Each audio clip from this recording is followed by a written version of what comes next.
What would happen if a company takes accounting fraud to the extreme and artificially becomes one of the largest in the world, becomes Wall Street's favorite, and extends its influence to the highest levels of government and corporate world? This is a story of scams, corruption, theft, deaths, and lots of money in the biggest corporate fraud in history, Enron.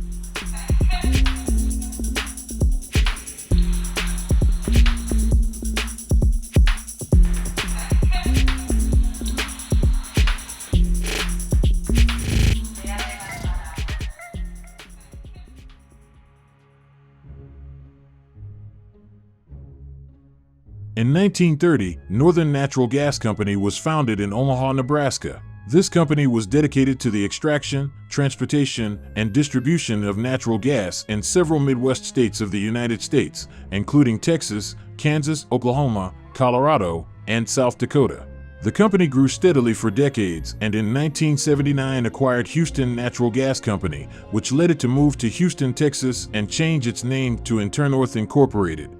In 1985, Internorth bought Nova Corp, becoming one of the largest energy companies in North America. But what was until then a very normal story for an energy company that had grown for decades and managed its business conservatively would change radically with the arrival of Kenneth Lay. Kenneth Lay was born in Tyrone, Missouri in 1942 into a poor family and always showed great ambition. He worked on the family farm and sold agricultural products at the local market. In 1970, he obtained his Ph.D. in economics from the University of Houston and focused his career on deregulating energy markets, working as an economist at the Federal Energy Regulatory Commission, where he formed ties with the father of a family who would later serve him in his objectives, the Bush family. In 1982, Kenneth Lay became CEO of the natural gas company Florida Gas, which merged with Internorth, and in 1986, Kenneth Lay was named president of the company that later became universally known as Enron. During this decade, Enron would expand its business and have traders who traded energy, which would trigger the first, but clearly not the last, Enron scandal.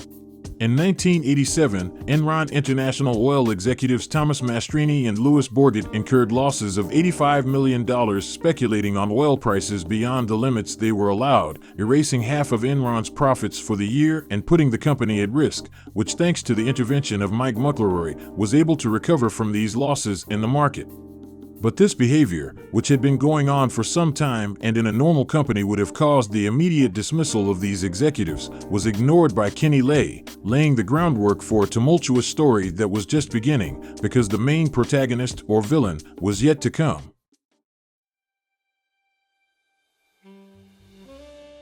Jeff Skilling was born in 1953 in Pittsburgh, Pennsylvania. He earned a bachelor's degree in engineering from Southern Methodist University and an MBA from Harvard in 1979. Recognized as a brilliant, ambitious, and charismatic individual, Skilling began working at McKinsey & Company in energy consulting practices, which is where he established a relationship with Enron. He began working for Enron in 1990 to further change its history.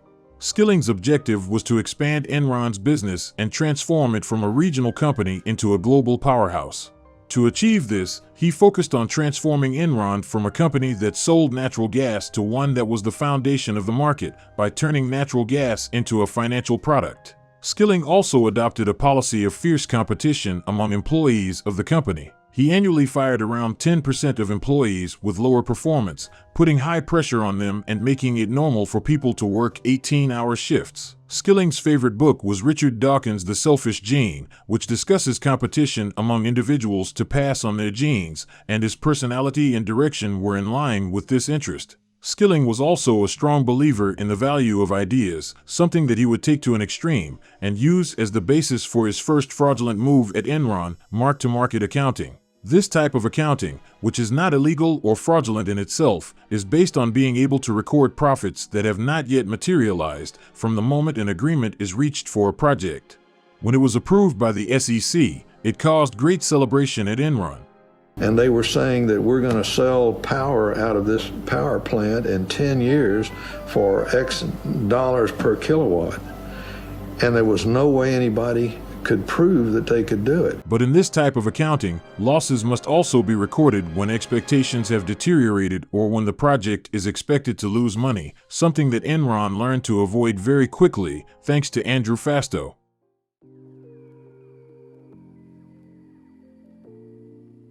Fastow was a loyal follower of Jeffrey Skilling and was willing to do whatever it took to keep his boss happy. He knew that to achieve this, it was necessary to make a lot of money, and that's exactly what he did. Fastow created a complex network of companies that did business with Enron, transferring problematic assets and liabilities that allowed Enron to clean up its accounting.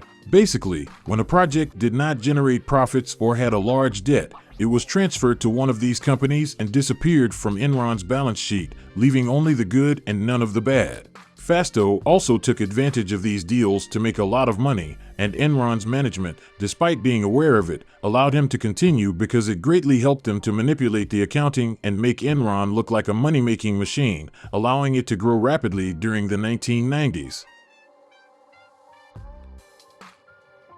Enron's philosophy was focused on asking why, and referred to questioning the way things were done in society and why it wasn't better to do them differently. But beyond whether they really applied this philosophy, it served them well to always present themselves as a highly innovative company that was going to revolutionize the energy and technology market in the world, something that at least superficially was reflected in their growing revenues and in the price of their stock, which had average annual gains of more than 20% during the 90s.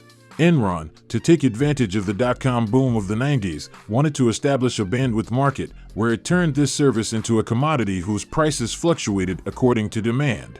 Enron bought large amounts of fiber optic transmission capacity from telecommunications companies that it then offered in the market to customers who needed more bandwidth for their operations. In this way, in addition to providing broadband services, Enron also used the bandwidth market as a vehicle for speculation and profit generation. The company used long-term contracts to buy fiber optic transmission capacity and then sold that bandwidth at higher prices in the market. Just last week, Enron captivated Wall Street with its bold move into broadband, teaming up with Blockbuster to deliver movies on demand.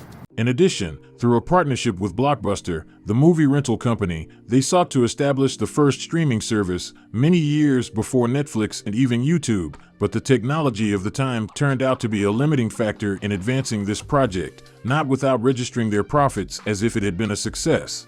Although Enron was considered an innovative and technology company, the bursting of the dot-com bubble did not prevent the stock from continuing to rise and reach new highs, giving the company an image of great strength. Enron also developed several projects outside of the United States. One of the most notable was the Dabhol project in India, a natural gas power plant built in collaboration with General Electric in 1992, which, despite being one of the largest foreign investment projects in the country, failed due to corruption and political disputes.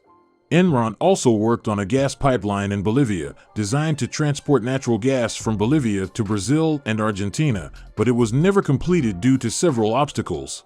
On the other hand, the Bayano hydroelectric plant in Panama, built in 1997, was a success and currently supplies about 10% of the country's electricity. In 2001, Enron also built a wind farm in Germany, with a total of 80 wind turbines located in the North Sea.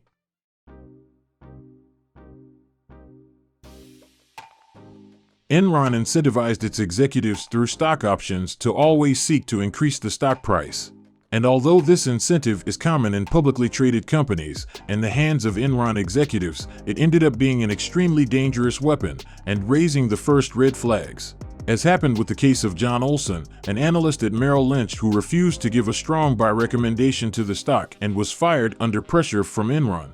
For the executives of this company, these buy recommendations had become an obsession that led them to pressure and intimidate market analysts who refused to give them.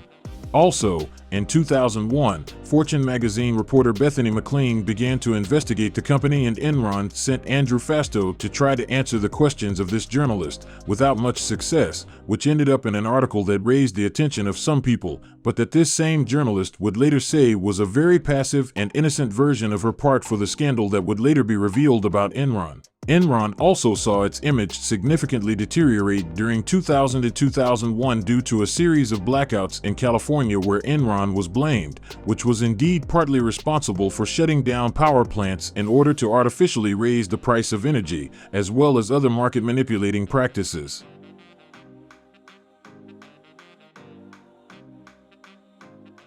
There are supposed to be checks and balances in the system. The lawyers are supposed to say no. The accountants are supposed to say no.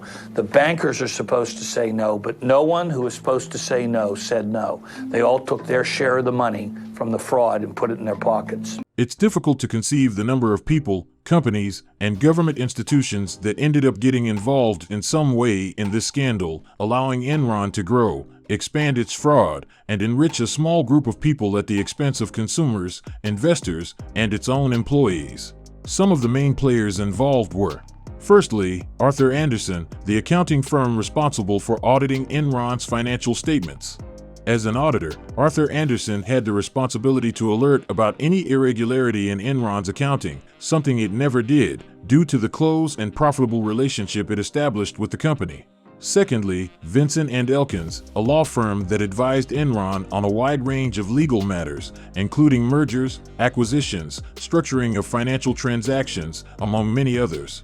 This firm was widely criticized for not raising any alarms about Enron's practices and instead simply profiting by charging commissions for suspicious deals. There were also a large number of investment banks involved that conducted deals with Enron and helped manipulate its financial statements, and who had to pay several million in fines later on, including J.P. Morgan, Citigroup, Goldman Sachs, and Merrill Lynch. The Federal Energy Regulatory Commission and the federal government led by George Bush have also been accused of taking a passive stance towards what was happening in California, allowing Enron to make estimated profits of $30 billion at the state's expense. In addition, the chairman of the Regulatory Commission, Pat Wood, was recommended by Kenneth Lay, while Enron was George Bush's largest campaign donor, with his parents traveling to his son's inauguration on Enron's corporate jet, reflecting a friendship that had proved extremely profitable for Kenneth Lay. It's worth clarifying the other version of events as well, where the energy problems in California are attributed to increased demand, deficiencies in energy generation capacity, and a flawed design of the state's energy market, according to the conclusions of a commission created to investigate the matter by, well, George Bush.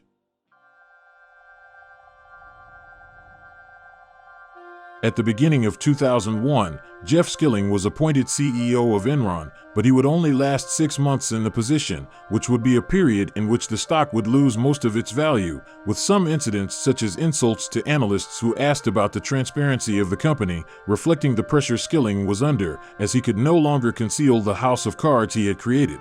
His departure caused a huge stir within the organization and caused great concern among employees, with many of the company's detractors confirming their suspicions. Kenneth Lay would be CEO again for only 4 months, and in October 2001, the SEC began an investigation that would ultimately accelerate the stock's fall and the loss of investor confidence, ending in less than a year the story of a company that had been born during the Great Depression, 70 years earlier.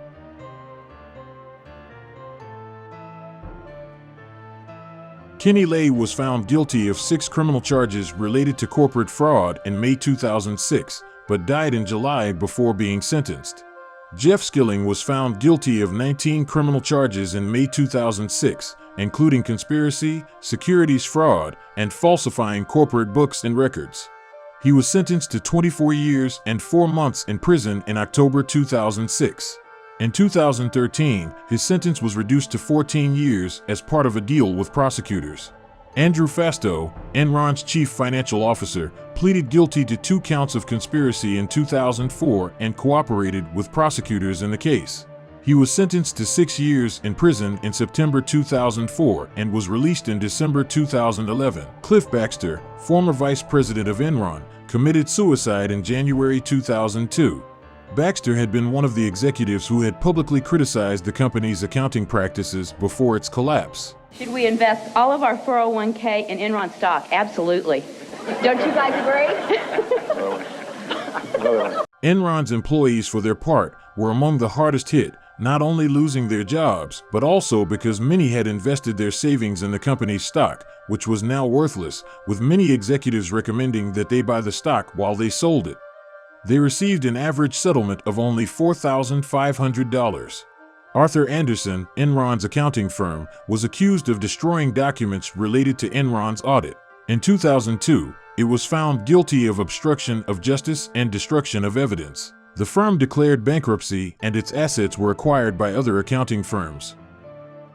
If you found this information useful, please share it with others to support the channel and subscribe if you haven't already. You may also want to watch this video next. See you next time.